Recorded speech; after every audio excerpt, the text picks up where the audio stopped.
অবশেষে আমরা কোটিলিঙ্গেশ্বর টেম্পেলে পৌঁছে গেছি।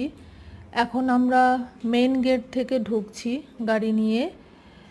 সামনেই ডান দিকে গ্যারেজ, বিশাল বড় গ্যারেজ।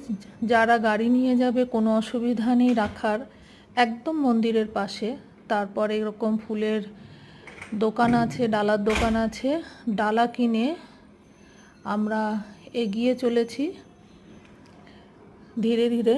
এখন এর ভেতর থেকে যাচ্ছি। 20 টাকা করে টিকিট নিয়েছে পার হেড। আমরা টিকিট কেটে মন্দির চত্বরে প্রবেশ করেছি।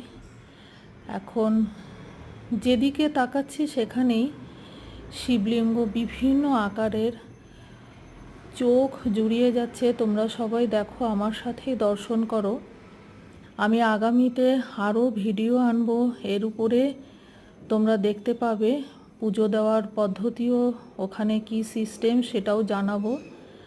সবাই আমার সাথে দর্শন করতে থেকো। ওম নমঃ শিবায়।